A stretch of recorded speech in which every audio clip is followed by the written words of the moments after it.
Tether's dominance survive the U.S. stablecoin bill. Some uncertainties remain around the Genius Act that could establish U.S. stablecoin rules, and theories abound about how Tether may respond. Tether's USDT $1.00 is the world's leading stablecoin.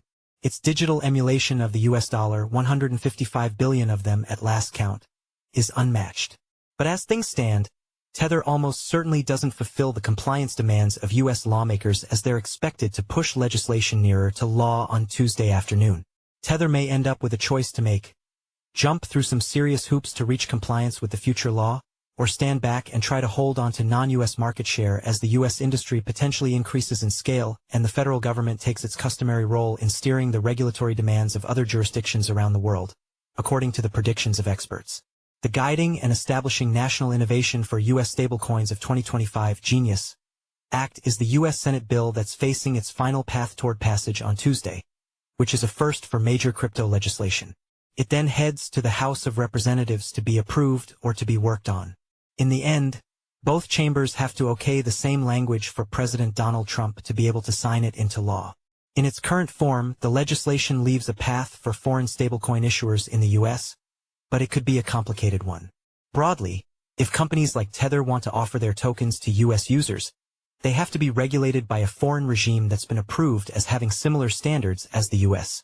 Also, depending on the final language, they would likely need to register with and be overseen by the Office of the Comptroller of the Currency, a federal banking regulator, plus maintain reserves in a United States financial institution sufficient to meet liquidity demands of United States customers in a collapse. All issuers overseen by the potential law would have to follow strict reserve standards, maintaining cash, treasuries, and other related, highly liquid assets that match their issuance one for one. They'd also need to be reviewed monthly by a registered public accounting firm, and the results certified by the CEO and CFO of the company, meaning the top executives would face legal liability for misleading the public. That's an unusually robust oversight that would require more frequent public assurances from stablecoin issuers than other financial institutions. Additionally, the companies must meet the full suite of money laundering controls faced by U.S. financial firms. If I'm Tether, I'm not going to go rushing into the United States and say, "I'm sure I want to be part of this and I want to play in this game," until I know what the regulations are, said Steve Gannon, a lawyer who works with digital assets clients at Davis Wright Tremaine, in a CoinDesk interview. The downstream impact to Tether, in terms of having to comply with those regulations, could be a very considerable investment of time, effort, people, money, and technology. In the end, Tether, one of the most lucrative businesses in the world, may continue focusing on emerging markets, where the Genius Act would have little sway. Tether has recently located its headquarters in crypto haven El Salvador, which is obviously not one of the global standouts in financial regulation. Still, the U.S. legislation gives tremendous discretion to the Secretary of the Treasury Department to make calls on what countries have good enough regulations and whether certain firms might be granted various exemptions. The Trump administration, for example, could strike a reciprocity agreement with the Bukele regime in El Salvador, where Tether is based, allowing Tether full access to the U.S. market while sidestepping the requirements of the bill, according to talking points released by the camp of one of the bill's chief opponents, Senator Elizabeth Warren, the ranking Democrat on the Senate Banking Committee. It is hard to imagine El Salvador setting up a regime that is as sophisticated and as safe as whatever the United States regime would be, even as weak as this one is, said Corey Freyer, Director of Investor Protection at the Consumer Federation of America and a former crypto policy advisor at the U.S. Securities and Exchange Commission. And yet they would still be eligible by the current set of regulators to be granted reciprocity and treated as though they were subject to the same standards. Despite their strong rhetoric, Warren and her allies were unable to stop many of their Democratic colleagues from backing the bill, which the proponents argue would at least start providing oversight and controls on this key part of the industry. The bill's critics argue it still allows a major loophole for unregulated foreign stablecoins to be circulated on decentralized crypto platforms in the U.S. Unfortunately, the Genius Act massively expands the marketplace for stablecoins while failing to address the basic national security risks posed by them, Warren said in a speech last week on the Senate floor. It also includes glaring loopholes that would allow Tether, a notorious foreign stablecoin issuer now based in El Salvador, access to U.S. markets. However, Tether CEO Paolo Ardoino has signaled in recent weeks that the company may not try to get its market-leading token into the U.S. as a direct issuer and instead is mulling a U.S.-based offshoot settlement stablecoin that could be fully regulated domestically. U.S. regulation would be a lot to bite off for Tether, which isn't anywhere near checking those boxes. The company didn't respond to a request for comment on the Genius Act, but Tether warned its users in its online fine print updated this year. If Tether fails to comply with changing regulatory regimes, Tether and its affiliates may be subject to regulatory actions, which may adversely affect Tether and its ability to operate. While the Senate progress is a massive and unprecedented policy win for the digital assets sector, a high amount of uncertainty remains, because the House will have its own say, and the more important companion legislation, the bill that would establish regulations for the rest of the crypto space, is still being worked out.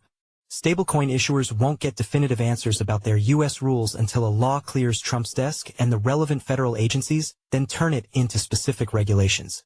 The path forward for foreign issuers will face two hurdles, neither of which are known at present. 1. What the final law allows foreign issuers to do vis-a-vis U.S. customers, and under what conditions, and 2.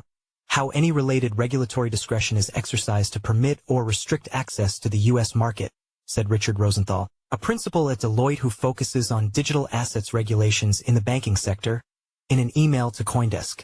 This is a politically contentious area, and it remains to be seen how this will play out. However, Freyer told CoinDesk that it's unlikely that the House lawmakers will make things less palatable for Tether, especially in the face of the company's ally in Trump's administration, Commerce Secretary Howard Lutnick, whose former role atop broker Cantor Fitzgerald saw him managing Tether's U.S. reserves. I don't think there's any world where the House forces anything that takes on Tether any further, Freyer said, though he added that if giant non-bank competitors start launching stablecoins, such as Google and Amazon, there may be some incentive for the House to do more on that issue. U.S. company Circle and its USDC $1.00 have been waiting in the wings to seize market share from chief competitor Tether, and Circle intends to be inside what some expect to be a U.S. crypto surge post-regulation. If institutional investors and traditional financial firms embrace digital assets as the industry hopes, Tether could miss out on that action if it continues to stay outside of the U.S. financial system. Earlier this year, the U.S. SEC added some stablecoins to its growing list of crypto projects that the agency sees as landing outside its area of concern. However, there was a bit of a warning sign for Tether in the agency's statement. Even as the regulator, run by crypto-friendly leaders since the election of Trump, dismissed stablecoins as well outside its securities jurisdiction, it indicated in a footnote that appropriate stablecoin reserves do not include precious metals or other crypto assets, both of which are part of Tether's reserves. The Genius Act explicitly declares that payment stablecoins are not securities or commodities and permitted payment stablecoin issuers are not investment companies. But it's not the law, yet. Such considerations are technically outside of Tether's concern in its current business model, which deliberately stays away from direct contact with U.S. customers. For now, Jesse Hamilton is CoinDesk's deputy managing editor on the global policy and regulation team, based in Washington, D.C. Before joining CoinDesk in 2022, he worked for more than a decade covering Wall Street regulation at Bloomberg News and Businessweek, writing about the early whisperings among federal agencies trying to decide what to do about crypto. He's won several national honors in his reporting career, including from his time as a war correspondent in Iraq and as a police reporter for newspapers. Jesse is a graduate of Western Washington University, where he studied journalism and history. He has no crypto holdings.